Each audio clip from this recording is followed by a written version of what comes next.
Hello. Oh, you're muted. Ha. I saw it. I saw it. Now I can hear you. At least I was doing a good wave, right? You could It's a see good me. wave. You're right. Zane, good afternoon, sir. How are you?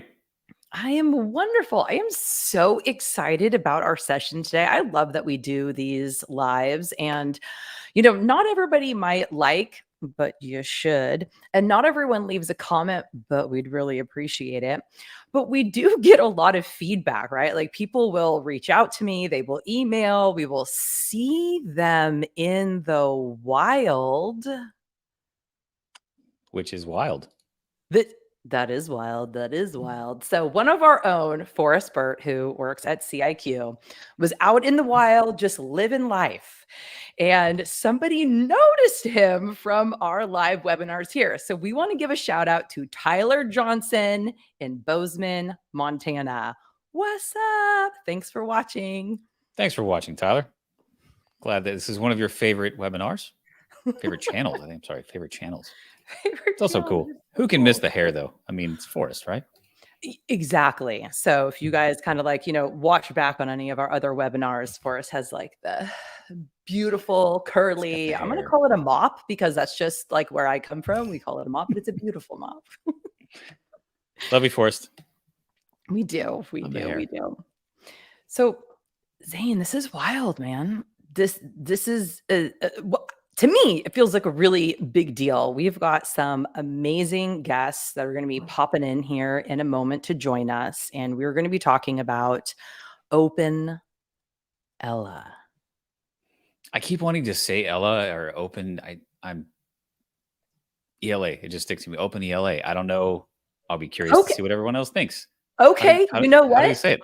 I'm sure that Greg has an opinion on this. Of course he does. Of course he does. He's got a how things sound opinion on everything. So we'll definitely hear from him. So I think I probably got that because there was a couple other names that were like running around. And so I just kind of like slid that one right in there. But yeah, this is very exciting. So are we ready to have them pop in with us, or do you want to give us a little explanation? Yeah, we're ready. Cool. What's up, guys? Greg, Alan, True. Welcome. Howdy, howdy. Greg with an opinion, I guess. Huh? We won't let Greg get to his opinion quite yet. Let everybody introduce himself first. Yeah. Alan, welcome to the channel. We really appreciate you being here. Hey, thanks. I'm way impressed, you guys. I'm way impressed. My first time here, so. Thank you for joining. Go ahead and introduce yourself. Tell us who you are. Okay, I'll tell you. I apologize. The lighting's not the best today. I'm roaming around, and so I'm actually from SUSE. I'm in the office of the CTO, and my role there is to direct new initiatives, watch the new technologies coming out in the open source industry. So very much an open source guy. My life has been all around open source and all things open source. So I've played many different roles and within the community. Thank you very much. Appreciate it. Again, welcome. Glad that you are here. Greg, I guess you can go now. Who you be, sir? Pretty sure you've been on here once or twice, but it's been a while, so it is time to introduce yourself again. Hi, everybody. I'm Greg. That's all that needs to be said. Thank you very much. No, I never know what to say. I'm just Greg. That's pretty funny, Greg. All right, then I guess we can go ahead and get to having a strong opinion, and then you just say, "Hi, I'm Greg." Yeah. Lots of other opinions that aren't about me. We'll fix it in a minute, Alan. Don't worry. Well, this one is about you, though, because how should we be saying it? OpenELA, OpenELA, OpenELA. So basically what you're saying, am I right or is Zane right? So that is what I'm waiting for. Yes. Carefully. Barry. Wow, he's having to think about it. That's good. Well, it's not straight up favoritism. I just don't want to say anybody's wrong. So I'm wrong. It's fine. We'll still be friends. I promise. So it brings me to a story. I think I've said this one before, but but way back in the Chaos and Centos days, Lance Davis proposed the name Centos to me, And at the time, Centos was called Chaos EL. And he proposed the name Centos. And I said, I love it. I said, but I got to say, like, I really don't like CentOS, because CentOS kind of separates the OS, the operating system, from the Cent. And Cent is kind of, I know it's 100, but it's generally kind of considered a monetary amount, like a small one, but a monetary amount. And it's free. So that's an infinite increase in cost. I said, so I don't like that. I said, so, Centos, however you want. Perfect. Great. Love it. CentOS. Oh God. Like, no. So of course, about 50% of the community from that point on proceeds to call it CentOS. For the first year, maybe two, it used to annoy me, used to bother me. But then I grew up and I realized it doesn't matter. It really doesn't matter. Wow. So there's hope for all of us. So I have to say, Rose, I think you're the first I've actually heard say OpenELA. And some reason it reminds me of Nutella. Well, I mean, who doesn't like a little nutty chocolate goodness? There you go, right? We'll spread that around. That was perfect. Already getting comments. Jonathan, thanks for watching. Centos sounds like money. I've never knew how to pronounce whatever that's supposed to be. I will butcher that.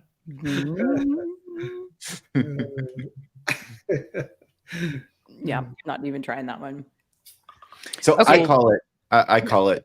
Oh, and there used to be a wave file. I think it was even in the kernel source that used to say, "Hello, I am Linus Torvalds, and I pronounce Linux." Way back in the day, if anyone remembers that. Yes. And everyone's free to pronounce it however they want, but I pronounce it. I'm OpenELA. Yeah. Okay. There's a lot of comments being come in. Ella, OpenELA. Christopher Dine, thanks for watching. I love saying it OpenELA. Thank you. But I am happy to just say it that way to myself. Oh, are you giving me some advice? I feel like this is good advice. I'll take it. I'll take it, Krista. Thank you. I kind of like OELA. Well, Oh, Ella. There you go. Kind of like that. We can have some fun with the name, can't we? I can see just the name. A whole whatever with this. We should get a whole Git repository of people recording wave files saying, "Hello, my name is, I pronounce OELA." And all the different permutations of it. You know what? If we do that, I'll put it to music. Oh, that would be fun. That'd be very fun. Perfect. Yeah, that would be fun. Rose, maybe you would dance to it. I will definitely dance. I will definitely do an interpretive. Oh, it Ella. Didn't even take encouragement. Look at that. Neil, OpenELA umbrella. What? Yeah. OpenELA umbrella. That's so it's funny. I was looking at that and I didn't get it until you said it. I didn't either. That's pretty funny. That's creative. Whoever that was creative. Dave, the only thing missing from OpenELA is you. Because the focus is on your and not the EULA. Oh, there we go. Now I get his comment. I like that. That's cute. I like that one too. But it sounds like EULA's, and I was like, no, we don't want to go there. Somebody write that down. That's a good one. So Paul actually has a good one too that I really like. Whatever that one there. There we go. Citra OpenELA bug repellent. Get it? Bug repellent. Thanks, Paul. Oh, these guys are creative. Awesome. I'm impressed. Rose wins. Thank you, Krista. Thank you very much. Yes, song and dance and all that. So what is it that we're even talking about? And whose idea was it? Is that too deep of a question? Maybe we don't want to talk about that. Said ask me anything. You Not did say anything. There you go. Anything. So, okay. I keep reading these. Hopefully we were Yeah, going to that get a was good. song out of this. We all have that stuck in our head now. I'm not even going to try and sing. Thanks, though. I will Jonathan. save you from that. Thank you. So, what was the question again? What is this thing? What are we talking about? Umbrellas, Ellas, bugs. I mean, we're going in the direction, but like, give us an overview of what even is this OpenELA, Greg. Sure. So, OpenELA really came to be just through the collaborative nature of open source and organizations that are really trying to solve similar problems. And CIQ, Oracle, and SUSE all came together to see, you know, how do we leverage each other's work in an open and collaborative way, and then share that and collaborate further with the wider and generalized open source community. And that was really the idea. Just how do we how do we rely on the resilience and all the benefits of open source for this critical platform that we, the user base, our customers, and everyone in the community seems to rely on. And that was really kind of just the basic idea to start off with. So I feel like this has been a conversation, Greg, I know you and I've had for a long time. I know SUSE has been talking about this for a long time too, but why now? I'll let Alan answer that one. Why now? So this is something that's building up for a long time, and our users and consumers have kind of, it's actually been kind of surprising, but they've seen the train coming down the tracks, right? And it just hit a culmination point a few weeks ago where it was like, okay, something's got to be done, right? And we're making it happen. And as Greg said, you know, the way he described it, it's perfect for open source, right? To collaborate together in an open, transparent way. It just fits. It's a good fit. And the beauty of this is we're not coming in with naive, cold feet, right? We're coming in having experience and knowledge, having built this stuff for a long time. And so we're off, we're hot and running. Yeah, that's fantastic. I'm excited about this whole thing. I think the community seems to be very excited about it. We've heard a lot of fantastic feedback. It's been very exciting, but from my perspective, seeing Oracle, SUSE, CIQ together is what's exciting for me. That really shows the value in what we're trying to do here, what we're trying to push forward. And I would love if you guys could talk about that value a little bit. So I have something I want to say on this, and sorry for jumping right in there. This brought together not only these organizations, but it brought together a number of really good people. I am very grateful that I've had the opportunity to work with Alan and with the SUSE team. I'm very grateful that I was able to that I'm able to work with Wim, with Edward, and the Oracle team as well.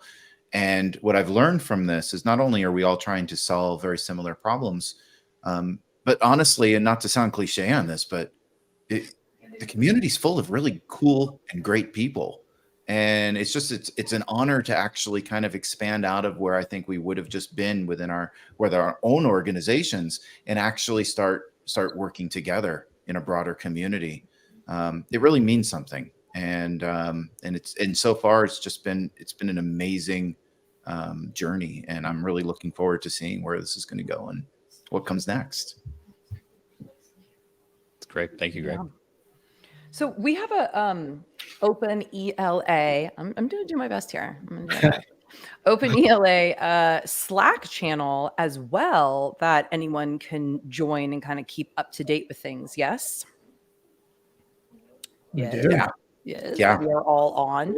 So I'm just giving our people a little nudge to give that link in the chat. Yeah, we wanted to get something early. I remember when Wim and Greg and I were talking about it, it was important that we get an open communication channel up early, right? So it's funny because you can get into the argument, people go, well, we're not ready. We haven't got all the ducks in line and whatever. And it's just the opposite. It's like, no, let's put it out there. We want everybody to come in and join and help us figure it out. So do we have all the answers? No. Are we working on them? Yeah. We want your input. We want you to be part of it, right? So join Slack. recognize we don't have all the answers figured out. We have a very good idea of what we're after and want to accomplish.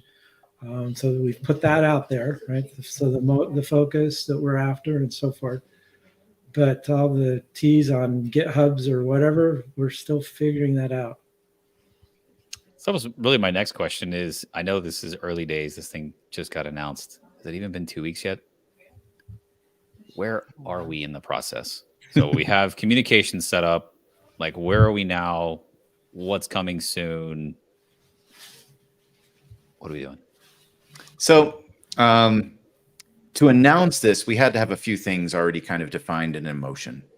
And so Alan, myself, Wim, Thomas, and others, we've all already been talking about this for for a little while now. And so we finally got it to the point where we had a charter. We have a lot of that charter has been recapitulated on our about page. We're in the process of forming it as a nonprofit legal entity. Those of you who have done nonprofits know it's not a quick, like, turnkey type thing. It takes a little while, and there's a number of steps involved in doing that. And so, hey, Wim. Welcome. Welcome, Wim. And so we've been really just focused heads down on getting that. Now that that's been out there, we've spun up the Slack. We have a lot of people in the community that have joined and want to be part of this. Now we're actually working on the technical environment. So we started off with I don't want to say a small team, because it's not a small team, but a smaller group, I should say, or a representative group, to start identifying what are the kind of core tenets development wise, and what are we going to be building moving forward, and what are the requirements of that. And we're actually just about to the point where we're going to start releasing those documents. And once we have that done, and we've kind of have the foundation done at that point, now we're really not only inviting people to join this vision, but now we're actually going to be inviting people to actually join and be part of the project itself. So very much looking forward to that, and that should be coming here very, very soon. And now I'm going to be quiet, and I'm going to say hi to Wim. Welcome, Wim. Hey, sorry, I had some electrical work going on at home and my network was down, but I'm back up. So sorry for being late. And No worries. If you don't mind, Wim, if you would introduce yourself to everybody. Sure. Appreciate you being here, but tell us who you are. Sure. All right. So my name's Wim Coekaerts. I work for Oracle and have worked there for 28 years, something like that, 28 years. And one of the teams in my org is the Oracle Linux team. So we've been doing all the Linux work at Oracle since the late 90s, early 2000s, but really mostly starting in the early 2000s. And so the Oracle Linux team is a big part of my day-to-day job. And of course, we're very excited about what's going on with the OpenELA. And it's been a very interesting last few months. Always something new going on in the open source and certainly Linux world. So never a dull moment. But I think, certain events have gotten people to come together more. And I think the result really is that this is an opportunity to make it easier to be more out in the open than it was before, and do some shared work to be more efficient. So it's actually in many ways it's been in some ways a blessing, right? That we can do this work together. And a lot of work that we will now do jointly, we've all been doing individually as companies, and not just companies, but also communities. There's lots of community project versions out there that do something similar, where folks working for where their day job's something different will be doing something similar and basically reinvent the wheel in a certain, if you want to call it that. And so we have lots of processes in place today for QA, for automation, for validating patches, for doing check-ins with sign-off buys, just like what happens with the Linux kernel. Those are sort of the types of structure that we've built into our environment for Oracle Linux. But now we can all work together to bring that more broadly. And folks folks in Greg's team and Alan's teams, they are doing similar stuff. So now we just pick the one that scales the best and provides the best solution, and others can just, hopefully take some of that work and not reinvent the wheel. I think that's fundamentally what this comes down to, right? And so it's very exciting. I think we're on the right track here. Thank you for that, Wim.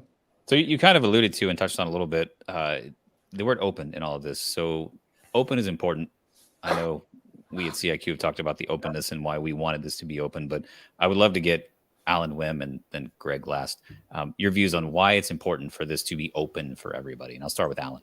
So it's not just open, but neutral, right? Because there's lots of different ways we could have done this.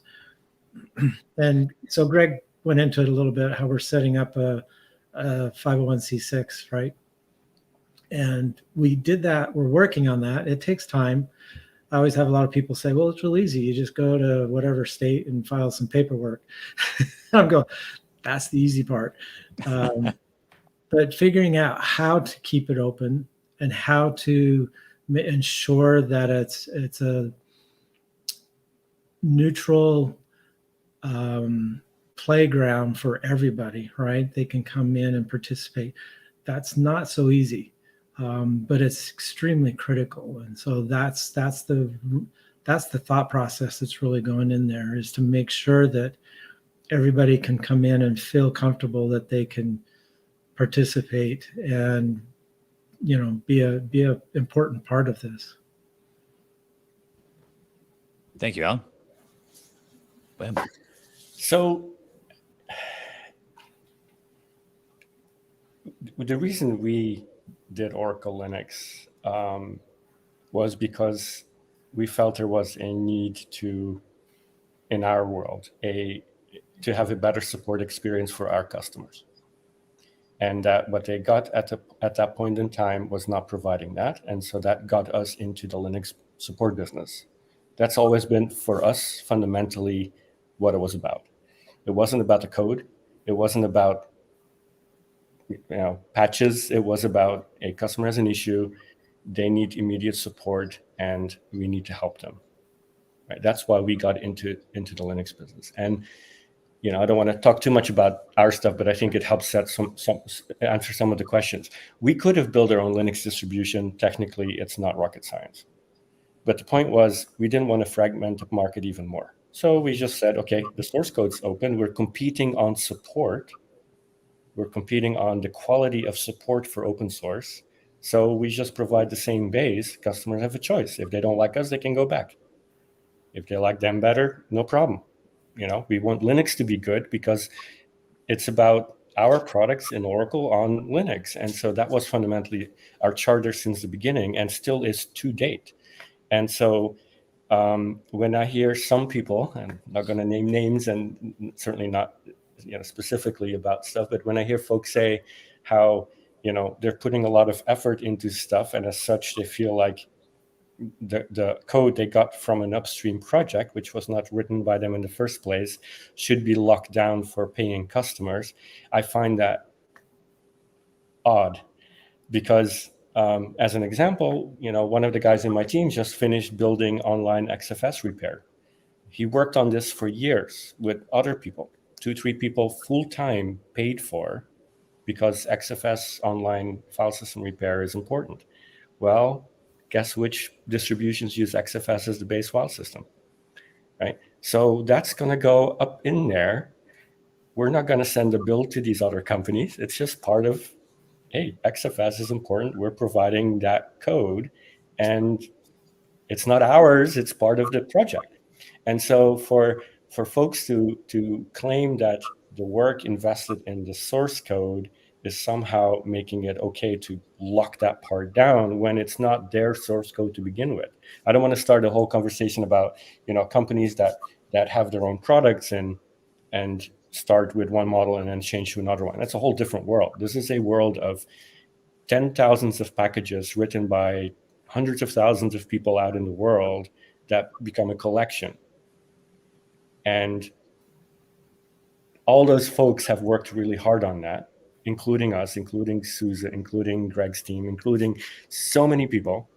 So claiming some form of ownership of that, because there's some tail end work that happens, which is a lot, right? I'm not diminishing the amount of work it takes to build a distribution. It's not zero, but there's a lot of other people that get paid to build the stuff they depend on. So it's not about the code. It's about support quality. It's about, that's the model. You compete on sort of service offerings. And so changing that concept is odd to me. And we're basically working to prevent that part, right? You like the different colors, great. You like the support, who you call knows what you're running and they know that market really well, go there. That's what it fundamentally is. It's about choice, isn't it? Yeah. It's about enabling and keeping people, keeping their ability to have choice. Mm-hmm. Yeah. That's fantastic. Thank you for saying that, Wim. Having choice is really, really important. Greg. I just want to say I think both Wim and Alan's perspective on this is exactly right. The one thing I'll add is my whole career, even early on in my career, I pivoted everything that I did, my degree, everything, because I just got enamored with open source. Like the idea of being part of a larger community, being part of something that is freely available. I said this story before in the past, but my first introduction to Linux is when we were creating a bioinformatics and genomics tool.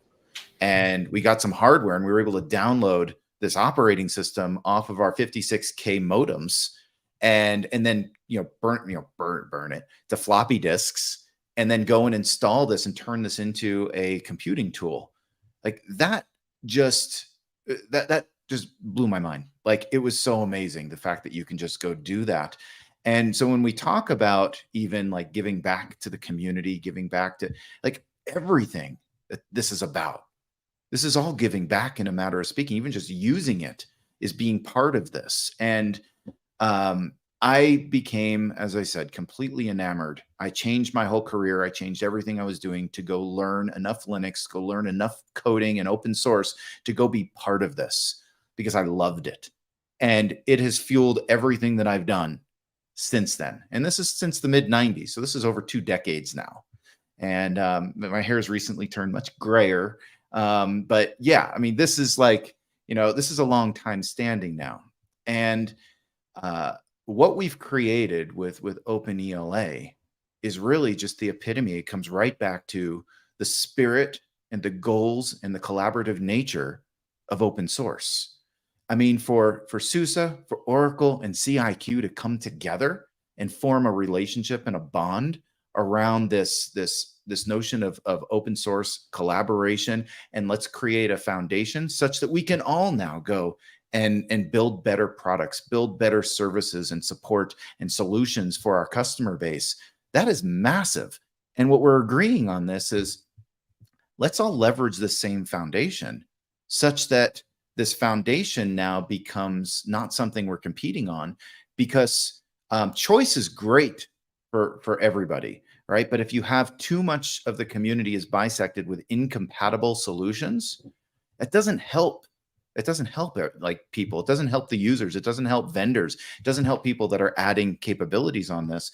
And, thanks to how profoundly utilized Centos was across the ecosystem, we now have a standard. We have a goal in terms of compliance, in terms of validation, and in terms of what it is we're trying to create. And we all agree that this is the foundation in which we all want to build upon. So that's open. Yeah. Thank you, Greg. That really begs the question when you're talking about a foundation. I know that you guys had already mentioned, you're like, we're still working out the details. Come join the group. We're going to figure all of this out. But Alan, I remember an article not that long ago where you guys talked about forking. Is that like where we're starting here? Is that like the foundation of OpenELA, or are you guys still thinking about that? Well, the notion there when they used forking in the press was, if they go away, we're going to continue on, right? They can fork it, they can take it, they can split off from what we're doing, but we're coming together, right? And we're pushing forward. And honestly, I think this will turn in. So Greg and Wim said it correctly, right? We're here to service our customers, and we want to give them that assurance that we're here for the long run, whatever others do, right? We're here for the long run, and we're going to take this forward. And a lot of people are joining in, and we're not going to have that fragmentation. It's not going to splinter off. So that's really what it's about. And that's really what the message was about. Thank you, Alan.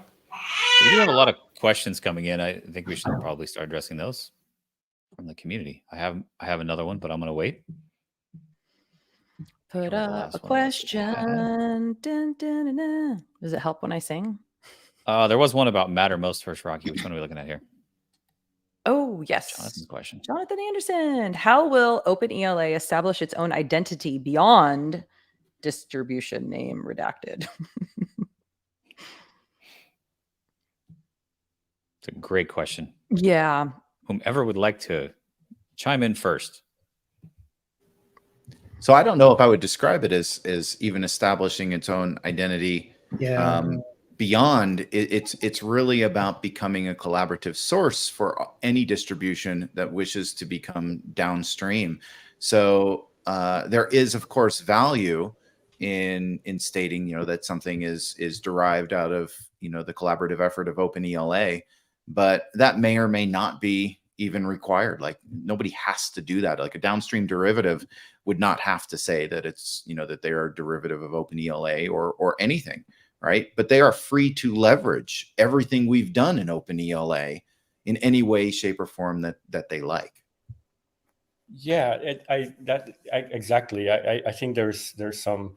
I mean, it's good to have these questions because it allows us to fine tune our conversations better, and so this is a great way to learn about what people have taken away from previous conversations and so on. So we obviously have some work to do in improving our intent in some of these cases. But to me, it's more it's ftp.vendor.com, ftp.openela.com, and anyone can go and download source RPMs and use that to build their thing. It's in some ways you could say it's a collection of source code. We'll do something where it's all nicely in repositories and clean with patches and clear change logs and all that stuff, so that we're very open and transparent.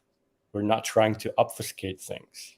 The idea of taking the kernel source and doing a full unpack and tar that up to provide as source code is not as nice as saying, here's the original Git tree, and here's all the patches and diffs we applied on top, so you can see clearly what we did. That's the right way to do it. Tarring this all up just to make it harder for other people to know what the heck went in is just ridiculous and petty. But clearly that happened about 10 years ago. So anyway, we're not doing that. We're doing the opposite. Open change logs, differences, people know what's going on and what's in there. And so it's really about providing the code for everyone to build a distribution. And whether you're part of the OpenELA or not doesn't matter. It's a public access. ftp.openela.com. Yeah, I'm not saying that it's going to be FTP. Just don't take it literally. Yeah, I was sitting here going, "Wow, you're dating yourself." But conceptually, hey, there's source code there for all this stuff, and anyone that wants to build their own derivative and do their own thing and needs some stuff of it, it's there. That's fundamentally all this is. So it's not so much about identity or distribution. It's here's the source code to grab to build your thing. So I guess that's one of the questions that I've been getting quite a lot lately is, where does this sit in terms of the open source Linux project chain? Or has that even been decided yet?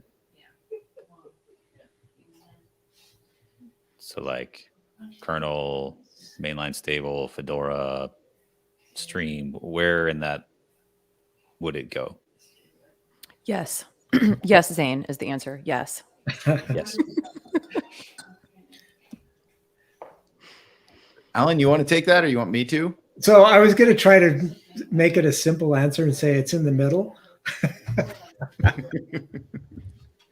And it's in the middle, right? Okay. So there's upstream and there's downstream, which puts it in the middle. But that's the simple answer. then my brain starts thinking about all the things in between those words, and it gets a little more complicated. But we definitely want to encourage. I think maybe the right answer here is we want to encourage upstream, right? So we don't want to take contributions here when they should be going, back to the kernel itself, kind of thing. So we're going to be very careful to try to watch and say, hey, we like your work, we like what you've done. It's appropriate to check it in here, or it might be appropriate to check it back up in kernel.org or wherever, right? And so we don't want to replace those. We want to enhance what's being done upstream and make it simpler and easier for downstream. So which kind of describes this as being in the middle, but again, we're just going to be very careful to make sure things get redirected to the right places. And if we do get patches that come in specific for OpenELA, whether these are upgraded package contributions, et cetera, we want to make sure that we're working with the upstream community to ensure that these patches are getting back in. Now, that can not only include the upstream individual projects like the kernel, but this could also include Fedora. This can also include CentOS Stream. And we're very much looking forward to being collaborative with the broader enterprise Linux community, as well as with the broader open source community. Thank you, Greg. More questions. Jonathan, how will OpenELA impact existing distributions at SUSE, Oracle, and CIQ? So let me quickly answer it on the Oracle side. So, one is right now there is no central repository yet. However, we've been continuing. Nothing stopped 2 months ago. We're still continuing with errata and bug fixes and everything else. So, from a pure Oracle Linux customer interface point of view, nothing has changed. We do what we do. We will continue to do what we do. However, as this comes into place, we are sharing resources to do it. So in some ways, we'll redirect stuff from ftp.openela.org, right? As I mentioned earlier. So it just makes it, we're sharing more. So we're not replicating the exact same thing all multiple entities are doing. And basically, it will reduce some of the work we otherwise would be doing anyway, but we'll have more time for something else. And so that's fundamentally what this is. We will use this as a upstream code base to build our packages and share more stuff. That's basically it. So it's very similar for SUSE. So SUSE has SLES, right, which is not a Red Hat downstream. It's its own distribution. In fact, it was either one of the earliest enterprise Linux distributions, right, from Linux. That continues. SUSE will continue to invest in SLES. That doesn't change. We started our Liberty product line several years ago, which began as Wim was talking about earlier. We wanted to ensure our being able to support our customers, and a lot of our customers have mixed environments, and so they run SLES. There's good reasons why they picked SLES. You talk about things like running SAP in your shop. It's going to run on SLES. That's not going to change. Our product line doesn't change, but they also had reasons to pick RHEL and Centos and so forth. We wanted to be able to support them in their mixed environments, and so we introduced Liberty, and Liberty is based on this code thread. So that will continue, just as Wim says. It doesn't change, hasn't changed. It just enhances what we're going to be able to do for our customers going forward. Thank you, Alan. Greg?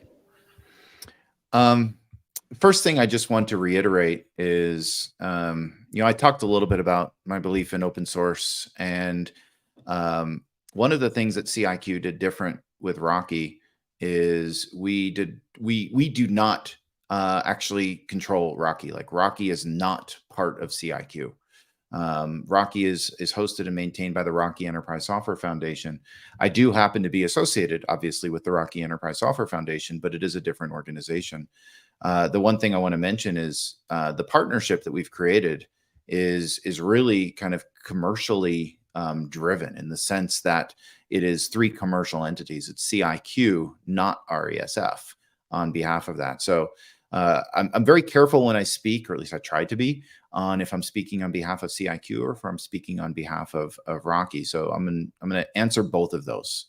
With my CIQ hat on, it is really it is about CIQ wanting to ensure that there is a open standard for enterprise Linux moving forward, and open and freely available access to source code, open source code, which should never be a question. It should always be freely available and accessible. And we rely on this.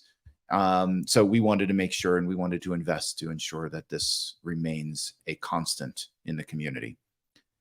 From the Rocky side, well, Rocky now has another choice on where they obtain the sources from. And choice, as we keep kind of coming back to, choice is a good thing. And so this gives Rocky the ability to continue leveraging exactly what they're doing, and or extend that to leverage what OpenELA is producing and providing back at that back out to the community. This creates absolute stability, resiliency, and freedom, again, within this whole open source EL community.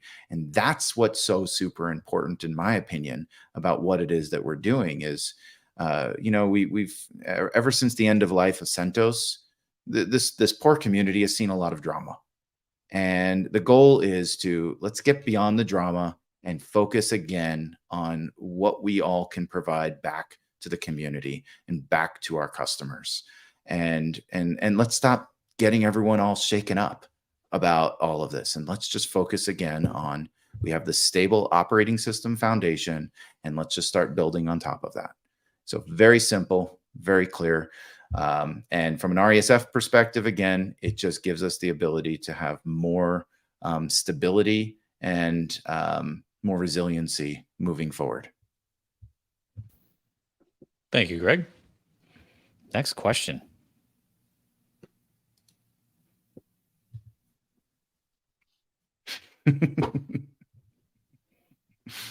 Oh, Rose, you're on mute. So not cool, right? That's twice today. Twice. Are you guys? Did you guys understand? Yeah. No lip syncing. No. Igor, hello. Thank you. Is this going to be an international standard? Alan, you seem very amused by this question. Please answer. I'm just laughing because it just brings up all kinds of memories that I don't want to have. We should have bets on if we all know. You get 3 guesses and the first 2 don't count, right? As Wim put it earlier, this is about the code, and Greg, right? This is about the code. Are we standardizing things? As an artifact, yes, right? I think that it's going to flow, and we're going to recognize a standard base across all of us. And I think that's a very good thing, because as Wim talked, we don't want to fragment.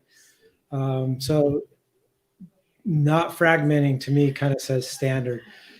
Are we going to turn into a standards organization? No way. Is my opinion, right? The others might have a different opinion here, but I don't want to spend my time writing paper at this time. I want to see us get the code out.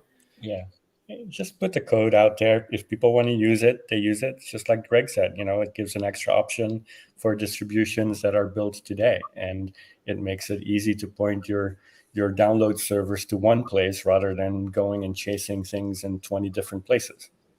That's part of what we're doing. Like I said earlier, we're working together so that instead of all doing individual work, we're sharing that stuff with everyone else. Does that make it a standard? No, it makes it a place you can get stuff to build your thing. And if you take 10 packages out of that and do your own on the rest, who cares, really? Because it's up to you to do what you want to do with it. We're sharing the code that we all work on anyway. Full stop. It's very kind of typical in open source. I mean, most people in open source focus on the source code. All right, most open source community, it's about collaborating on the source code. From OpenELA perspective, I don't think it's any different. So is it going to be a standard? Well, it's not going to be a formal standard, but it's going to be out there. It's going to be free for anyone to use. It is collaborative via the community. Maybe indirectly, I'd say maybe there's a standard there, but yeah, a lot of times I tend to refer to enterprise Linux as a standard and say, there's an enterprise Linux standard that we're trying to adhere to, but I use that word very loosely and possibly incorrectly, just being lazy with vocabulary. It's an implementation. So Thank you. I am not an open source maintainer by any stretch of the imagination. However, I have heard occasionally there will be something that is suggested to either like a bug fix or a new feature or whatever that is submitted to some open source space, and it is denied. So who's making these decisions? Like, is this not even an issue, or is there like a little bit of hesitation, or like who's actually in charge? Who makes the decisions? What if you guys disagree? Does that happen? This is very common. It is very common in open source. There's a lot of contributions to open source. In many cases, it's feature requests, or it's a patch that brings forth a feature that may be out of scope from the project maintainer's perspective. It may not be a good implementation by the maintainer's perspective, meaning they don't like how it was coded, or they think it can be coded in a different way. Or maybe it conflicts with something that the contributor is unaware of, and they don't have enough experience as the maintainers do of the software. But long story short, yeah, this does happen a lot. We are currently in the process of drafting our policy in terms of, and I think Alan kind of mentioned this as well. We're in the process of drafting this policy, which says if you're going to be contributing, here's the types of things you should be contributing here. Here's the types of things you should be contributing here. And it kind of sets it it sets there I go, standard. It sets a standard in terms of where everything's going to go. How is it going to be? So if somebody comes along and says, here's a new patch, here's a new feature, a new capability, a new package or a package version, it gives us the ability to say, nope, that is out of scope for this project, or it's out of scope for this area of the project, and maybe go to contribs or go to somewhere else for, to publish that. But even with that said, there may be code that people try to publish that will be denied for other reasons, like maybe licenses. Maybe it's not an OSI approved license and they wanted to contribute it in. Or other things. Like there's a number of reasons. So yes, that may end up happening. We're trying to create policies, and we're drafting policies that will provide guidance to the community on what should go where and how best to do it. Yeah, and there's one other comment I would make on top of that. So basically, to give you an example, again using our world at Oracle, fundamentally OL obviously tracks, and we're basically saying we're bug compatible, right? Practically, because it's the same. Now, if a customer of ours calls us and has a problem, then obviously we fix that, right? And that happens quite often, where there are bugs in our upstream vendors' code, and even though they do so much work, we do find bugs ourselves because we do a lot of work too. But okay.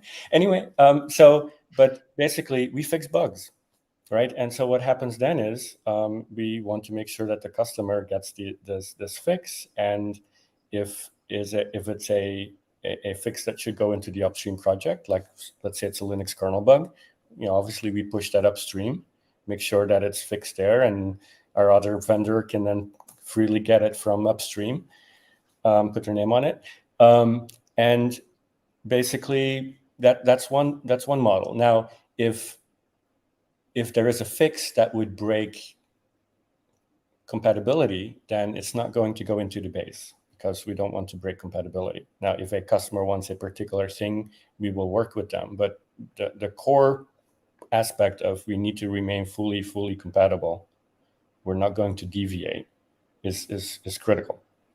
And if we have bug fixes, we add them on top, and it's pretty clear what we fixed and why. And I think a similar model would fit, or will fit here just fine. There's the, let's say, base source package that's the same, and then there's a branch that has bug fixes. And if these bug fixes are critical, one would hope that the upstream vendor becomes a downstream user of that code and bug fixes, because it affects everyone, not just a particular person. Now, if somebody comes in and says, well, we want you to upgrade this package from A to B, and B is not compatible with A, well, that doesn't really fit the enterprise distribution model. So that's not something that we can and should do in place. But you know what?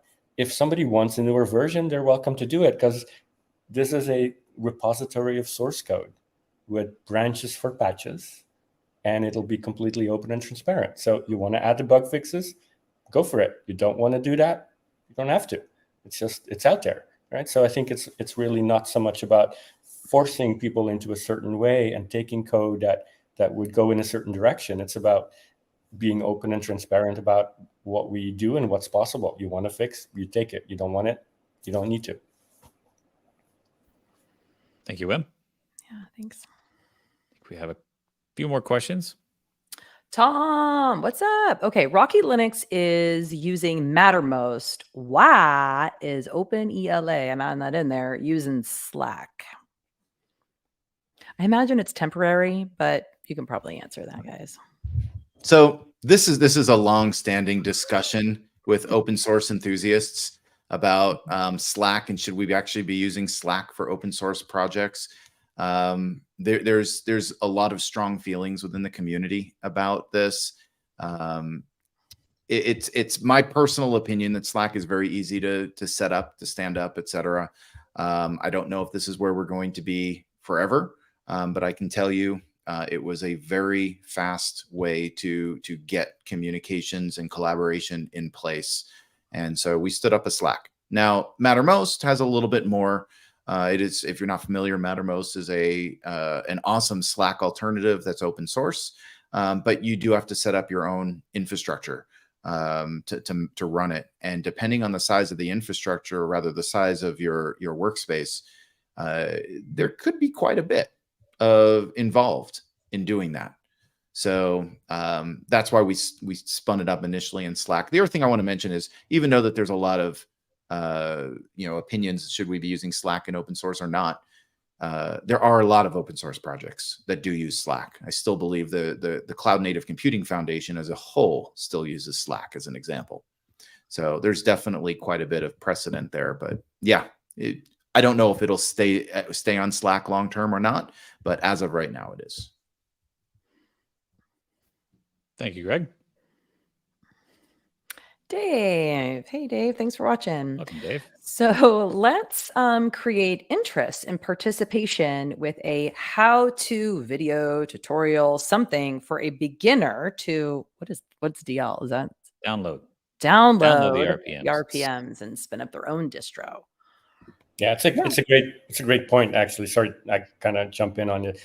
Absolutely, we need to do more of that. And one of the things is we have a pretty sizable documentation writer team that has written its own documentation for our stuff, and so we're going to push a lot of that into the OpenELA repos as well, because documentation is important, right? It's code, but also the doc of stuff, and some of that will be we will share the scripts that we use internally to build our distribution and how we modify our penguin that we add to it as a trait, as an image for booting up, and our color scheme and stuff like that, so that people can basically reuse all that stuff. So yeah, we obviously, and I think, and this is part of what the added value will be of working together as a group.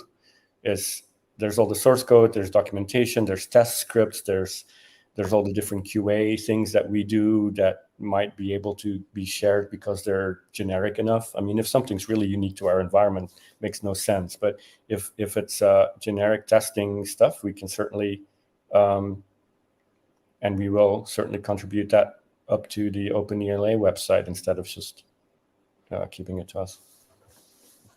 One thing I can add real quick is in the Slack community, Maxine has somebody over there who I encourage you to reach out to if you're interested in doing this, has actually been toying with the idea of doing, a lot of people are familiar with Linux from scratch, where you go and build a Linux distribution from scratch. She's working on enterprise Linux from scratch. And you can actually then, so the tooling, the scripts, the documentation, everything, such that anybody can go out there and create a downstream derivative of enterprise Linux using OpenELA sources. I think it's tremendous. I think it's absolutely fantastic. And yeah, I want to help with that in any way that I can personally, even. Yeah, that is very cool. Oh, yeah. Art, ISV participation? Yes. Yeah. Yep. Yeah, I was going to say that's an easy answer. So I'll just jump in here. So on the side here, as we started forming this, I've gone off and talked to ISVs and others to say, hey, what do you think about this idea, right? So before SUSE jumped in on this, I personally went out and talked to a few, right, to see what they thought, and they were like, this is very exciting.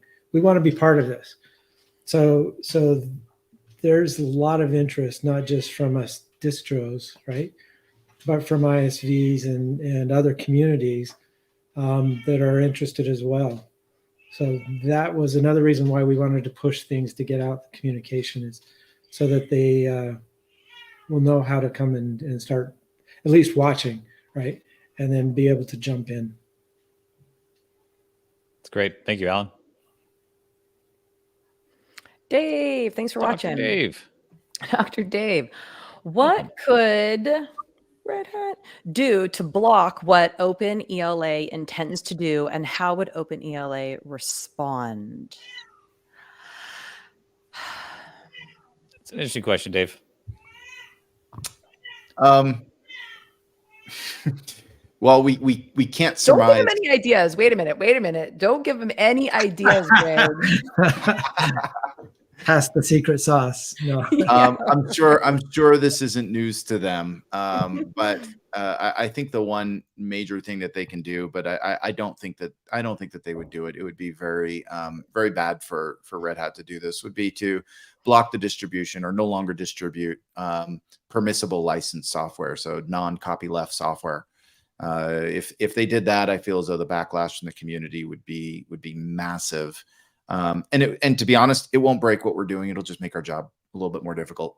But it will be a significant amount of backlash if Red Hat tries to do something along those lines. That's, I think, the big issue, the big thing that they can do. There may be others, but who knows? Yeah. Yeah, I would say one thing that I feel pretty comfortable about is the compatibility, right? So whether it's EL 7, 8, or 9, which will be around for many, many years, no matter what happens tomorrow, next month, next year, the compatibility for the lifetime of those things, I have zero concerns about that whatsoever, no matter what happens. If there's a 10, whatever that would look like, but we'll take that when the time comes. But right now, no concerns. Yeah. Alan? No, well said. Not sure I could top that. The only other thing I was going to add is, if you look at the majority of what's in use out there, it's all on 7. So there's a long life cycle we've got to go through. Who knows where we'll all be 50 years from now anyway. True. I have a pretty good idea. Me too, actually. Oh, you guys, this has been so much fun. Wim, what a blessing to meet you. Thank you so much, Alan. Nice to meet you too. Yeah. Greg, always fun to see you. Zane, you're amazing. So if you guys are watching, please give us a like, give us a comment. We will continue to answer questions and do more AMAs. Thank you so much for stopping by, and check out our Slack channel for now, OpenELA. Thank you. Have a great day. Thanks, you. everybody. Thank you, everyone. Thanks, Wim. Thanks, Alan. Greg, good to see you.